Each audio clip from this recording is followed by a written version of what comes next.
Hi, good afternoon, everyone. My name is David Dockery. I'm an attorney at the law firm of Becker and Polyakoff. We are located in our New York and New Jersey offices. And today, I'd like to talk to all of you about the advantages of electronic voting. I get a lot of inquiries on this topic. A lot of people are interested in it, but tend to be a little hesitant to take that first dive into upgrading the technology. And so what we'd like to do today is to sort of give you a brief background of the law, both in New York and New Jersey, with regards to electronic voting. And then I'd also like to show you the law, sort of some pitfalls and some things that would need to be worked around in order to implement electronic voting. And then you'll see an actual demonstration of how Becker ballot works. It is the hope that by the conclusion of the webinar, that you'll see that it's really a straightforward, easy, and economical process. I oversee countless annual board meetings of condos, co-ops, and HOAs in both jurisdictions. And I will tell you that in my experience, those communities that choose to go with electronic voting won't ever go back. They really, really enjoy it. They think it's an easy and simple process. It makes the voting more accurate, makes my life as a practitioner easier. And residents also appreciate the ease of it. So with that said, I'm going to share my screen and I'm going to go over just a few items before we get for a demonstration. Give me one moment. So an important issue that coincides with electronic voting is the law that surrounds virtual meetings. So in both jurisdictions, both in New York and New Jersey, annual meetings are now permanently authorized to be held by virtual means, i.e. Zoom. During the pandemic, both states had issued emergent orders allowing for this, not only for common interest communities, but just for any sort of corporate governance. Both states have now finalized that in a permanent form. In fact, as of June 30th, 2022, the New York Condominium Act was the last to be amended, signed by the governor, to explicitly permit virtual meetings. It was sort of up in the air as both the business corporation law and the not-for-profit law was amended several months prior to permanently put that into place. So that's the good thing. So you, as either a manager or a board member, when you're looking into implement electronic voting, there are some legal issues that you do have to analyze before you can move forward. This is particularly for the New York listeners. You do have to know what kind of community you are. Obviously, you know that. Know what your bylaws say about notice and voting, and obviously know which statute applies. Thankfully, for my New York listeners and participants, your law is much more simpler and straightforward in regards to this issue. New Jersey is much more regulated as to election procedures for common interest communities. Namely, all of us in New Jersey are familiar with what we call the Radburn Act, which is a portion out of the Planned Real Estate Development Full Disclosure Act. And then, of course, the infamous, what we call the DCA regs, which were enacted in May of 2020, which even provide further specificity with the Radburn Act, which was enacted in 2017.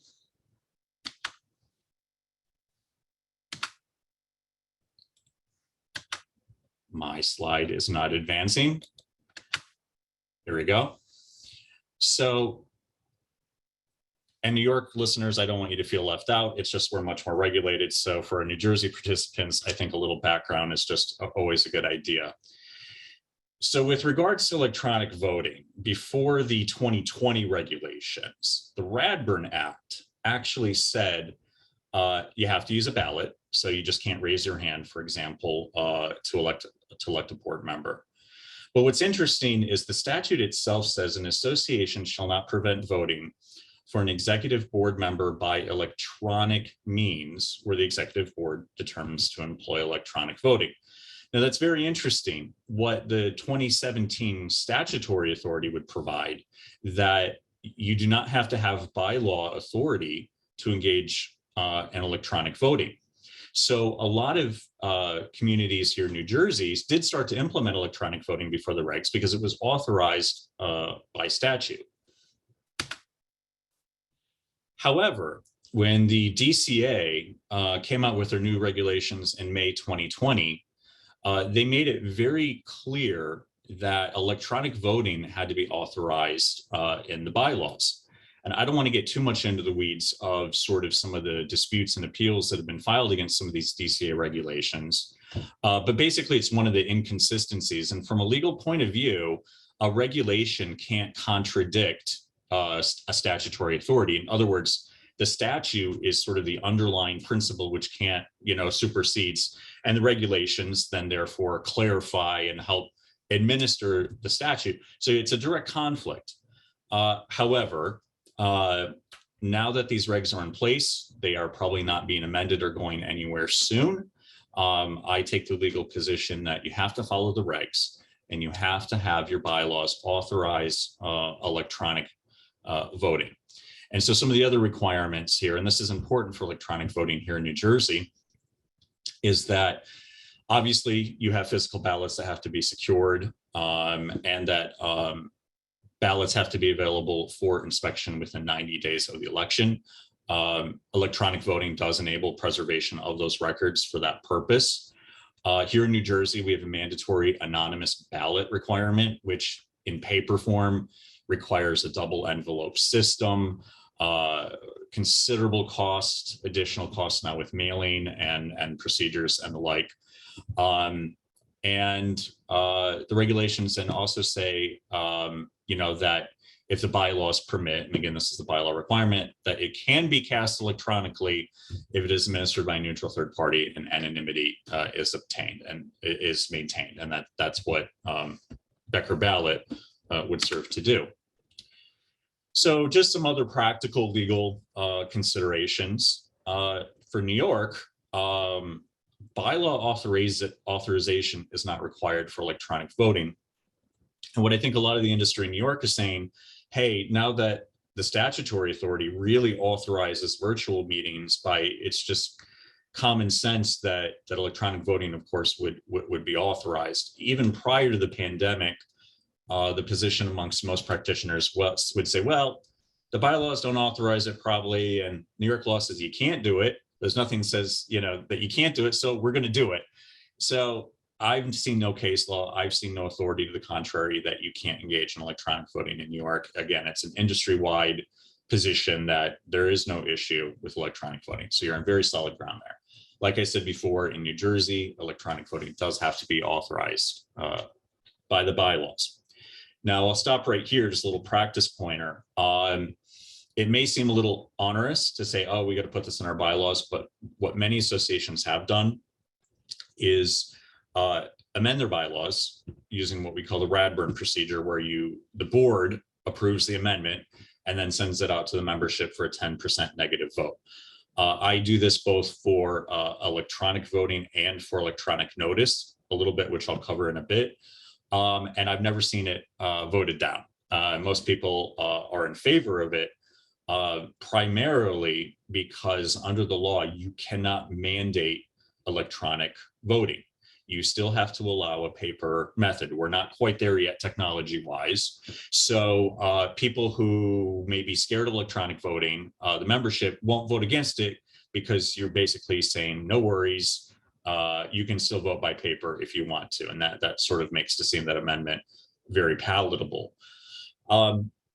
So let's talk about the notice of meeting. So coinciding with electronic voting is the issue of electronic notice.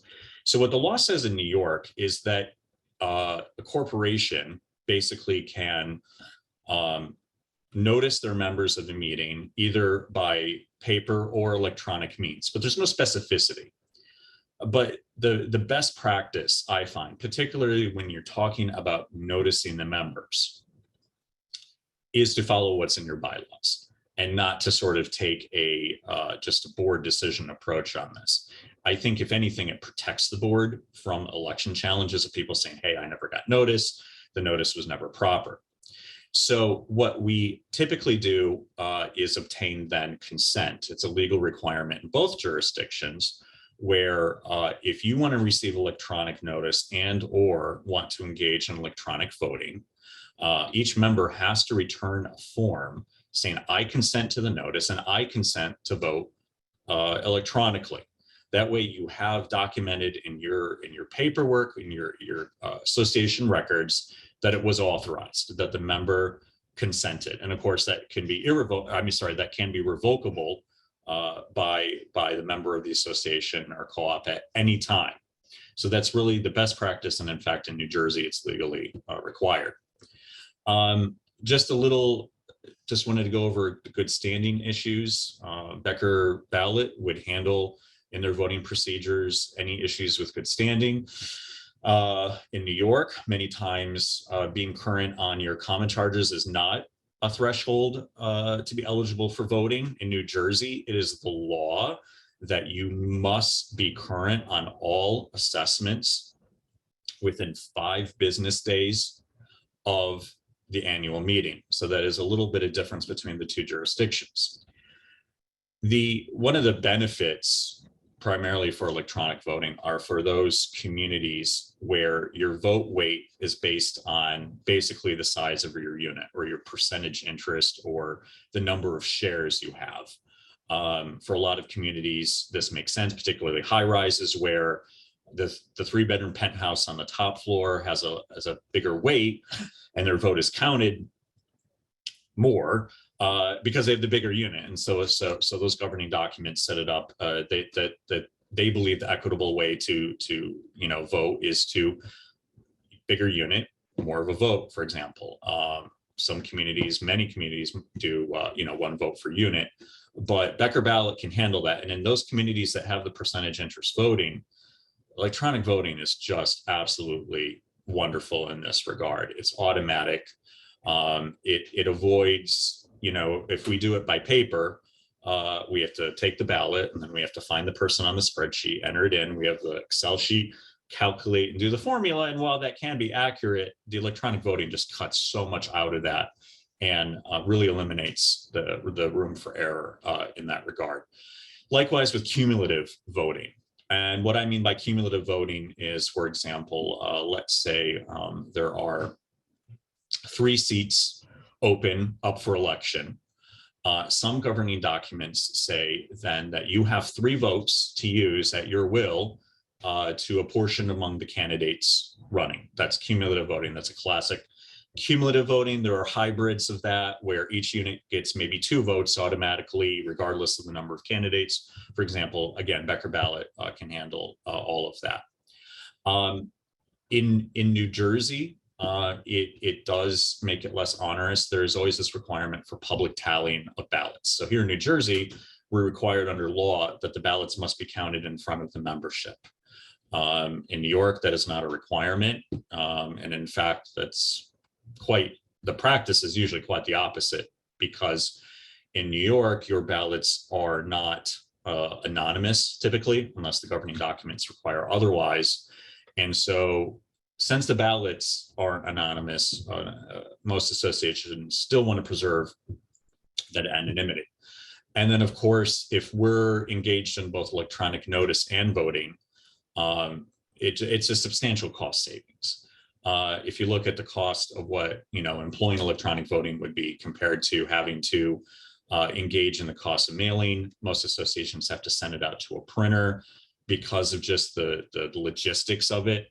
And even if not all of your community engages in electronic voting, nonetheless, you can still save some considerable costs. And we're in a virtual world. People are, work from all over the world, maybe on vacation. We're everywhere now. And for many associations who may have issues obtaining quorum or participation. I even find this just with virtual meetings, that we are getting more participation. And as a practitioner, I've always taken the position that the more people that are involved, the better your community is, the better governance you have, because everyone has a voice, they have a say. So electronic voting really, really lends, I think, to a spirit of community and of participation. Brett's going to show you how easy it is. Like I said, it increases your member participation. Any sort of ballot type, and we're not just talking trustee election here, we're talking surveys, or we're talking bylaw amendments, master deed amendments, declaration amendments, things like that. And again, it's just so much easier when you can log in securely, cast your vote. We all know how hard it is to get an amendment through, particularly if you have a 2/3 requirement. Again, it's just that much easier. It takes that impediment out of that process. I'm sure Brett will highlight the security issues that people may have with it, and he'll speak to that. So again, as a practitioner, it reduces. I love this picture. Not that when I count paper ballots, it looks like this, but to that point, particularly with larger communities, having to count 300, 400, 500 ballots, having to either get a shareholder, a unit owner to help count, and or have legal counsel bring in more staff to engage in tallying the ballots. It's onerous.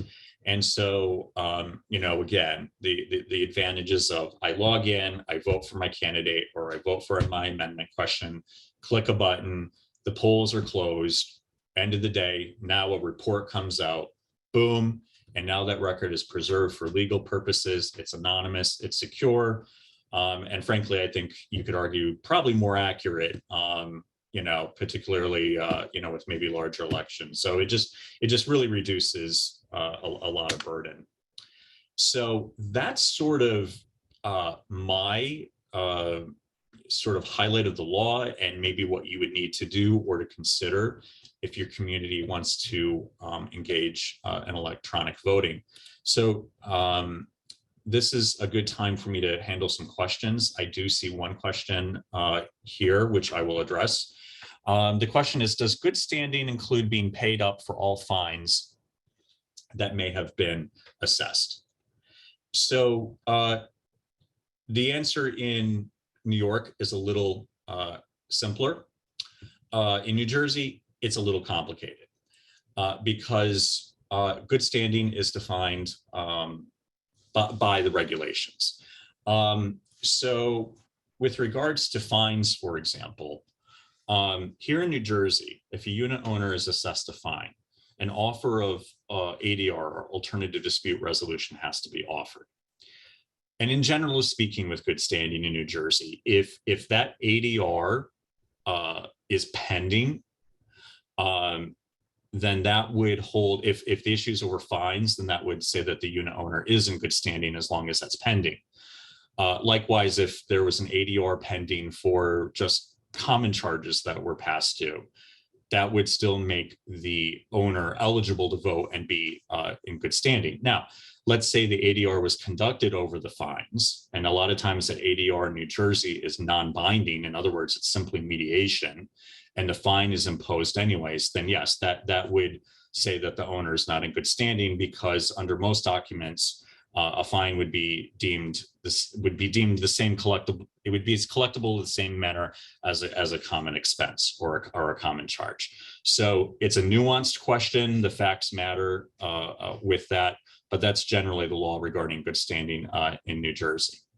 Next question, what do you believe the standard costs are for using a service like this? I'll let Brett address that in his portion. It's very affordable, what I will tell you. The next question is, how are paper ballots handled if the association is doing electronic voting? So let me circle around to this. Again, the law can't mandate an association to require all of its owners or shareholders to use electronic voting. So have to still offer that paper ballot feature. The idea with electronic voting is, though, and this is what I've seen where electronic voting has become extremely popular, is that let's say it's a 200-unit building, probably half to 2/3 decide to vote electronically, and you might just get a handful of paper ballots. Yes, you have to count them, you still have to go through the procedures, but if you can eliminate the cost of the notice and all of that for 100 people even, that could be $700-800 in just mailing and printing costs alone. You'll find that the cost of electronic voting will far counter, that you're still going to have a cost savings with going electronic voting. Are the results of the vote certified by the firm? That's a very, very good question. So Becker Ballot is an independent third party. So even though it has the name Becker in it, they are a third party. They're a neutral third party. Becker Ballot, Shyft, who owns Becker Ballot, will not allow any inquiry into who voted for who or what, for example. So it's a very secure system. So when that Becker Ballot system gives me a report, I as an attorney see that report and know that that is a neutral third party has conducted that election electronically. It's done securely and it is independent. And so you have that separation of even, let's say, council counting the ballots, not that council would do anything untoward, of course, but you even have that further degree of separation of neutrality. And yes, Florida, we will of course offer a Florida centered presentation. They do them quite frequently. Stay tuned. Make sure you're on our email mailing list. How quickly does the association get the vote results? I don't want to trample on Brett, but very quickly, I will say immediately. As soon as the poll closes, Brett will show you how that works. It's instant. So let's say, for example, as a practitioner, I'm going to a meeting in person and I just bring my laptop. We can all get online remotely from pretty much anywhere now. I can simply log in, get on my laptop, look at the results, and boom, there they are. It's saved. It's memorialized. Let's see, another question here. So another very good question. How are the paper ballots tabulated to be included with the total tabulated electronically? Is it two separate counts that must be preserved separately in New Jersey? Yes, and the answer would be the same for New York. So typically what I do is we are there counting just a handful of paper ballots, let's say, and then I pull up the report from what Becker Ballot sends me. And so then on my official tally sheet in the records, I'll say electronic votes received for these candidates was as follows. The paper ballots, these are then the total numbers. So that's how those records are preserved. Can an association offer a central location for homeowners who do not have access to electronic voting in the clubhouse? That is a terrific question. It's a very good question. I would say yes, but the devil's in the details. So I would highly recommend that you meet with counsel as to how that would be secured. Computer security, I think, would be the biggest concern with an issue with that, and so forth. And that question may be answered further in Brett's presentation. So I think that's it for the, just one last question before I hand it over to Brett. What does counting the ballots before membership entail? So again, in New Jersey, we have a requirement that tallying of ballots occur before the membership. So in a virtual format, because these regulations came out during COVID and we weren't really doing these in person, what I do is the ballots would basically essentially be all absentee ballots, or in New York, we might think of them as proxy ballots, for example. They would be mailed securely to our office.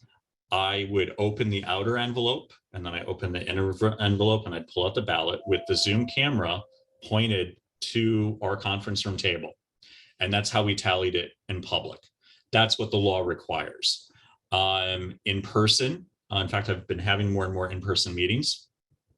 What I typically will do is find a table. Let's say we're in the clubhouse. I'll find a table in the corner. I'll either ask someone from the membership, or I'll bring someone from our office, like a paralegal or another attorney, and we'll sit down in the corner and we'll count. People are invited to come over and observe. That's what the law requires, observation. You can't stop the voting. You can't ask questions. And to interrupt someone when they're counting, of course, can lead to some inaccurate results, having to start over again, for example. And so what I will typically find in many communities is that the board may be addressing other issues in the main meeting. We're over here. And if people want to come over and watch or whatever, they can do so, and they can see us doing it. The idea is really not to see the actual ballots and everything like that. The idea is that we're just doing it in open. You're seeing us opening these, and the law is intending that this is done in it's a matter of transparency, because in New Jersey, the second part of that is the actual ballots are available for inspection for 90 days after the annual meeting. So if anyone wants to actually see the physical ballots, that would probably be scheduled as a separate matter. How are records kept and made available for inspection? Obviously for paper ballots, either my office or the association keep it. I'll let Brett answer that for electronic when it comes up in his presentation. Do you have to announce who each ballot voted for? So we're kind of getting into the paper ballot questions. So I'll just very briefly answer this, and then I'm gonna hand it over to Brett. So when I count ballots publicly and people are watching, I do say, for example, 1 for Bob, 1 for Sue, 1 for Joey, 1 for Bob, 1 for Diana, 1 for, and so forth. So yeah, it's very transparent. There's no legal requirement, but I think the spirit of the law says that this is done in an open and fair manner. With that, Brett, the mic is yours. I will stop sharing my screen and hand it over. Thanks, David. I appreciate it. And thank you all for attending. I'll do my best to go through a real quick presentation showing the Becker ballot software that may answer some questions that you already have. And then I will answer questions as they come up after the presentation, and try to address any of the open items that came up during David's presentation as well.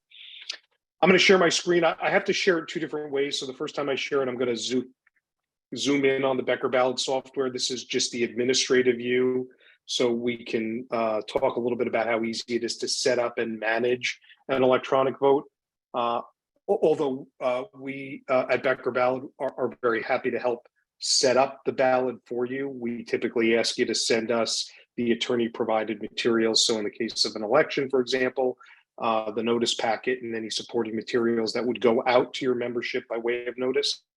If you send those along to us, we can assist in setting that up. But I do want to show you just what the process looks like.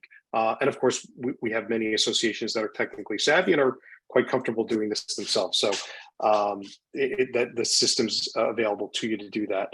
And then I'm going to reshare my screen so I can just show you an example of what a ballot in preview mode looks like. So what your membership might see when they log in to vote. I'll do that from the administrative view just to avoid logging out and logging in. But it'll give you a sense of what the actual ballot looks like when a voter is invited to an open ballot. So let me share my screen here. And I think, let's see if I have my open ballot. Okay. So I'm logged in currently as an administrator. This is just a test, a Becker ballot portal that we set up when your association signs up for electronic voting. They're assigned a unique URL. To touch on security briefly, and I'm sure we'll address this a little bit more as we go. Every association, when they sign up for Becker ballot, is assigned a unique URL, but they're also assigned on the back end their own database and their own instance of the portal. So no data on our system is ever commingled with another association's data. On the back end, every association has their own web portal and their own database with just their membership information, their ballot information, and so forth. And that we preserve that with each new sign up. When I log in, the first screen that I see as a voter or an admin is the open vote screen. And if there is an open vote, the name of the vote will be listed, the vote open and close time will be listed, and there'll be a big purple button here that says open to vote. As an admin, so somebody who has the administrative capabilities to add a ballot, update voters, add voters, and view reports, I see these other three menu items. To administer a vote, I simply go into the vote builder. And this actually touches on another question, preserving records. You'll see I've got lots and lots of votes here. This is our demo portal. We save every ballot that's ever conducted by your association electronically.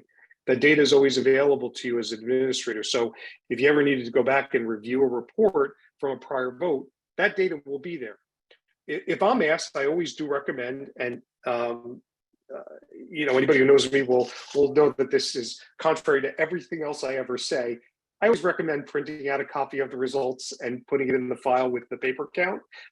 Just for safety's sake, having a hard copy is always a great idea. But we keep that data available to you, and it is saved in our database. As long as you have access to the portal, you have access to your vote history. I created a demo vote down here. You'll see August 18th webinar. I'm just going to click the edit button here. You see I've already created a quick question. I just created a simple alteration question already. I'm going to create a quick election question too, since that's a big one. That's really where we see most electronic voting start with an election. So I'll create another vote item. You'll see I added here name of the vote, when the registration period opens and closes. We don't strictly enforce this unless your association bylaws require that, meaning you're going to invite your voters to create their account on the Becker ballot portal. If you tell us it has to close August 31st, 5 p.m., we're not allowed to take any electronic vote activations, not the ballot itself, we can do that. We do leave it open for you in the event you get some stragglers who were invited to vote electronically. Maybe they were traveling, they get back to their email, they decide they want to vote electronically, they were invited to vote electronically, we'll let them do that. But if you say hard and fast rule, cut off on such and such a date, that's no problem at all. And then we designate when the vote opens and closes. This is strictly enforced. So if you tell us that the vote needs to close, and it's often on the ballot materials itself, August 31st, 5 p.m., we're having our annual meeting. That's when we're going to start opening ballots and counting them. The vote electronically will close exactly at 5 p.m. So if you were to log in as a voter at 5:01, you will not see a ballot there. So you're electronically, you're out of luck. At 5:01, the results are there for whomever is responsible for accessing those results. And I'll show you a quick couple of examples of what reports look like. But if you were to log in right after the vote closes, the results are electronic results are tabulated immediately for you.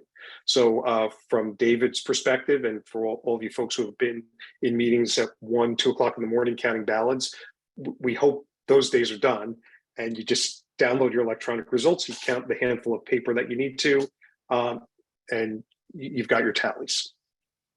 So I'm going to add a second question here. I'll pick an election of directors. We do support write-in votes if you're allowed to do that. So if you've got 5 candidates running and only 2 seats available, we just indicate that here. And then if you're allowed to do write-ins, you just check that box. And for every available choice, there'll be a write-in option as well. So if you've got 5 candidates running, you can make 2 selections. Below the provided candidates, there'll be 2 boxes where you could write in instead.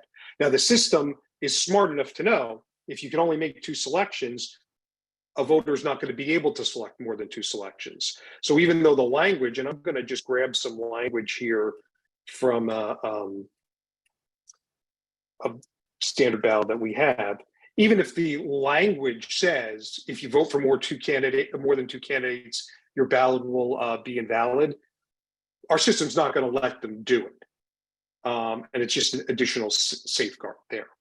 And then I can start adding my candidates. The system will automatically order the candidates by last name alphabetically. Again, we try to keep the process as neutral as possible.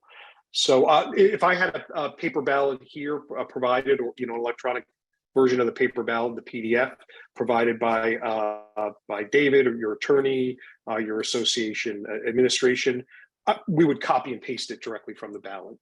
We do that obviously to avoid typographical errors, and we do want your paper and your electronic to look exactly the same. If we had, for example, if we had a photo, we could attach a photo. If your if your candidates provide candidate information statements, we can attach those as well. And then when the voter opens the ballot, they'll see the photo and they'll see a link to review the candidate information statement. The only thing that we ask is that you provide those candidate information statements in PDF form. That way your voter can open them directly in a browser, no software necessary. If you upload those, if you're doing it yourself, if you upload those in Word form, they'll just be downloaded unless your voter has Microsoft Word on their computers. So we try to make this as easy as possible for the voter. PDFs are software ubiquitous. A browser will handle them easily. I'll add another candidate. And I'll just add a photo for Sue and a candidate information. So, and I'll just add one more candidate so we can just take a look at this. And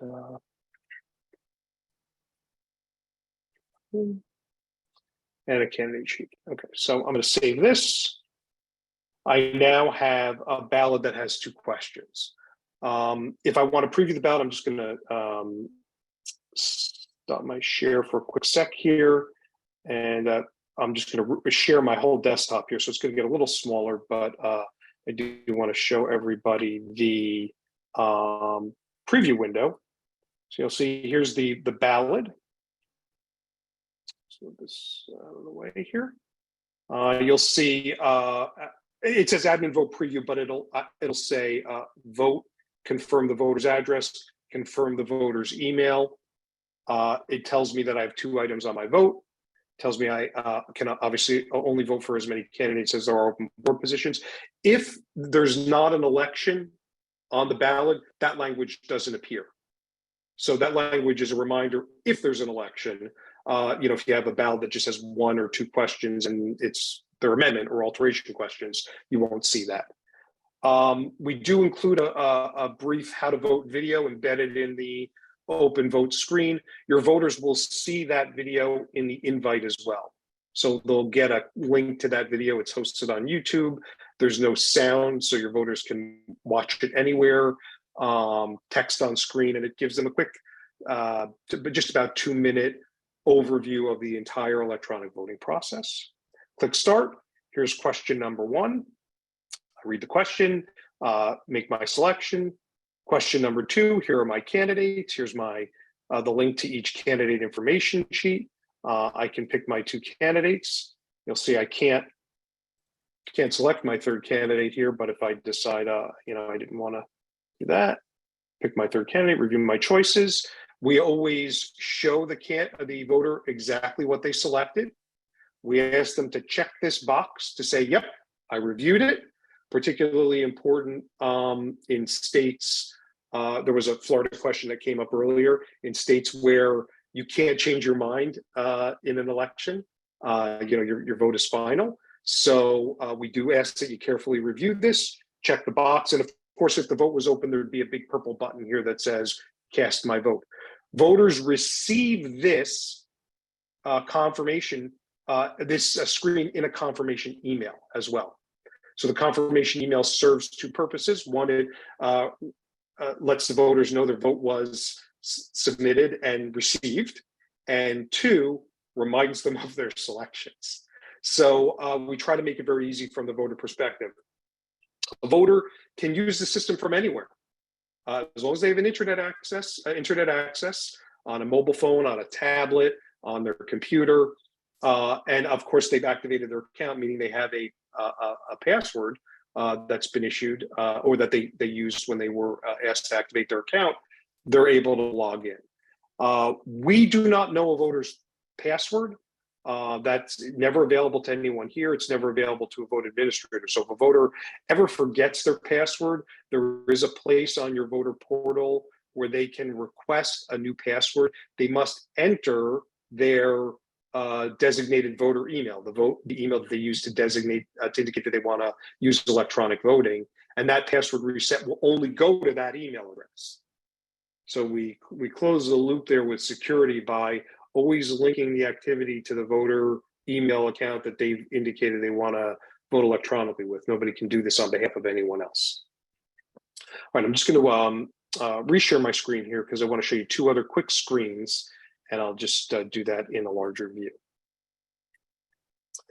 Voter roster is quite easy. We do have a voter a template that you can use to do a bulk upload of your voters. We list every voter. You can upload your entire voter population, and as you receive the consent forms that David had mentioned earlier, you can mark your voter with consent, meaning they'll be eligible to participate in electronic voting, or you can give the system just your consenting voter list. At a minimum, we require the voter name, the voter email, and a unit number or street address, depending upon the configuration of your association. That's how we match all of that voter information when a voter activates their account, and we do have voter activity reports that are available, which I'll talk about in just a moment. If a voter moves away, they can either be deactivated or deleted. If a voter has voted in a previous vote and then moves away, we can't delete them from the system because we preserve all the voter data historically. So all the old vote data is available to you. However, they can be deactivated, so they will not receive any information from the portal, and they will no longer be able to access, log in or access the portal. So, we're here to help with maintaining that voter roster. Well, obviously, we can't add voters on a voter's request. We can add voters based on the association receiving the electronic consent form. So if a voter calls us or emails us and says, hey, I want to vote in the Radburn election, we have no way of knowing whether that voter is a resident or not. If they're in the roster already that was provided by the association that we're looking at now, we can re-invite them. We can direct them to how to reset their password if they forgot.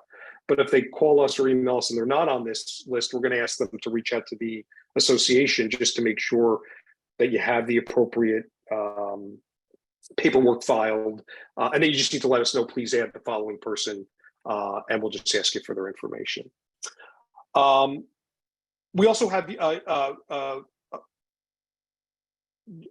general reports about voter activation. So if it's the first time you're inviting your voters to activate their account, and we send out that blast email that says, hey, your association is going to use electronic voting. Please click here to activate your account, create your secure credentials. At any point in time, you can run this report and it'll tell you exactly how many voters have activated and how many voters have not activated. So leading up to a vote, if you say, oh, I see that I still have 20 voters that never activated their account, we can send them a new activation email. Sometimes those emails get lost or deleted or ignored, or if they're traveling, they get pushed down in their inbox. So they can always be reinvited. Once a vote opens, there are reports available to the vote administrator. So in the case of, I'll go up here. I think I have a quick couple of, these are live examples, but I'll show you a better report in a minute. In the case of a vote that is not an election, the system will show progressive tallies to the vote administrator. It'll also show you who voted online and when, but you'll never be able to see the voter selections. All of that is anonymous. When the vote closes, we also provide a final tally, which will include the tally for any elections. And we provide a spreadsheet that can be downloaded. So in the event you're counting paper, we give you a spreadsheet that you can use to add your paper tally to, or take our data and add to your paper count, whatever you prefer. But the single source of truth will be on this screen and available, obviously, when the vote closes. I'll show you a real quick. Let's see here. I have a couple of better reports, and then I can answer any questions. Let me share my whole desktop again. Because I'm often asked for, what an election. So here's a quick example of what an election tally might look like. So all the candidates, and it shows not only the bar chart for quick visual aid, but also the actual tallies. This is also available in raw data. And if it's not an election, here's a quick amendment vote. How many yeses, how many noes. So that data is available very quickly. We do all the tabulations. If voters are voting based on vote percentages, as David had mentioned earlier, the system will tabulate it based on the vote weight that's been entered into the system. By default, we enter every voter. In the spreadsheet that's uploaded, you can indicate the vote weight. If that's not indicated, they get 100%, which is one full vote. But if it's different than that, it can be adjusted on bulk upload or on an individual basis, or as a new voter is added. So it accommodates voter percentages, vote points, and obviously it's done on a percentage scale. So the tallies will reflect the percentages based on their entry, but these two reports are obviously based on full votes. As I said, we're happy to help with the vote setup, with the voter roster setup. It's pretty common, particularly if it's the first time you're voting, to need our assistance in getting the ballot set up. So we just ask that you provide your attorney supply materials, and we'll take it from there, and then obviously share those. We will often ask for your attorney's name if it's not an attorney that we're already working with, because we do like to send them a screenshot of the electronic ballot after it's been created, just so they can review it and make sure that it matches one-to-one with the paper materials. Brad, I answered the pricing in the text chat, so I already posted pricing in there for you. We do have a question about after the entry of a voter's password, do you use a secondary security question? So we don't. We did start the system with two-factor authentication, and the software was rolled out a couple of years ago. We started in Florida. We're now in New Jersey, New York. A couple of other states use it. Two-factor did appear to confuse some folks. So what we did was we key everything off of the voter email, and only the correspondence or password resets need to go back to the voter email. When the voter is invited to activate their account, the link that the voter clicks on to activate the account and create their secure credentials is keyed to the email.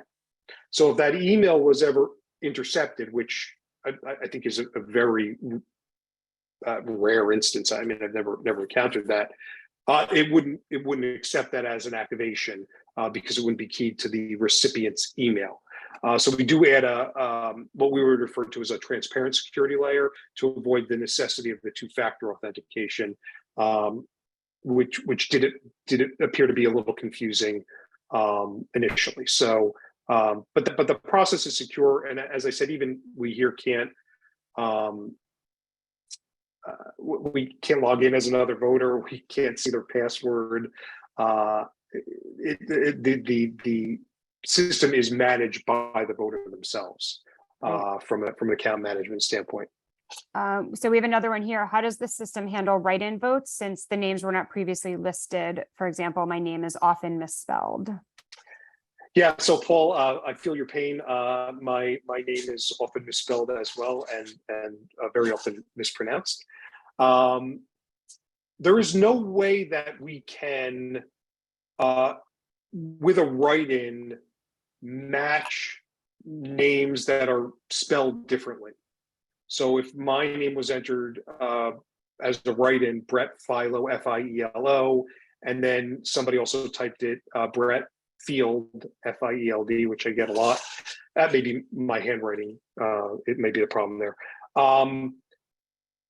A human you will see it, one vote for Fielo, one vote for Field, and it will be up to a human to match those. If everybody types the name correctly, the system can tally those as one entry. So if everybody miraculously typed my name correctly, I would have 2 votes for Brett Fielo. So unfortunately, there's really no way to do that when you type things differently. But if they're typed the same, we're good to go. And we'll tally it that way.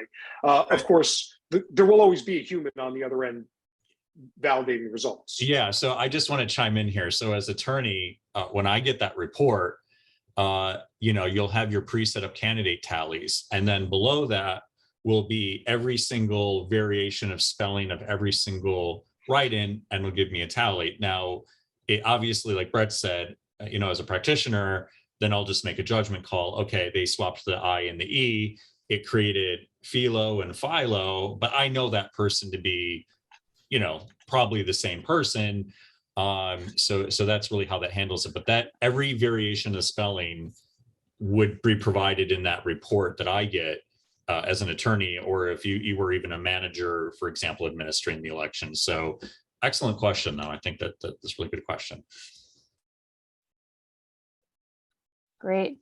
So Terry had a question. When there's an amendment vote and an election on the same ballot, I assume they're tallied individually so that the Radburn 10% is in effect for the amendment vote. Correct. Every question, if you had one ballot that had multiple questions, each question receives its own tally. And I'll just pop back over to this screen. So here's an example of an old test ballot that we did.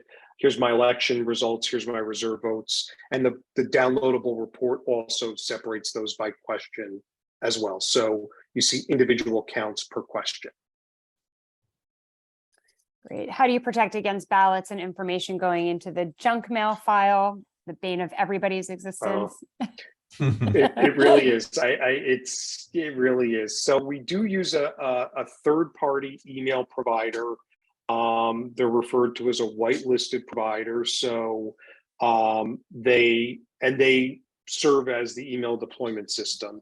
Emails don't come from us as individuals.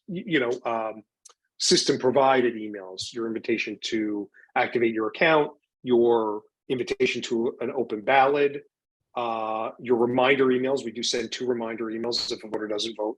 We try not to nudge them too much, but we will send them a 3-day and a 24-hour reminder that there's a vote available to them that they hadn't participated in. And we send them that receipt, as I mentioned. So they do come from our named domain, Becker Ballot, and they are provided by the name of the provider we use is SendGrid. They're a huge, they exist only to serve email out. Occasionally, and again, there's no way to avoid it with 100% accuracy. Occasionally, emails do go into somebody's junk mail. I've actually had voters inadvertently mark an email as junk mail. We can tell when a voter does that. So, and then we can go into our system and unflag it, meaning the next time it will get delivered. But again, there's only so much we can do as a software as a service to make sure email goes to the right place.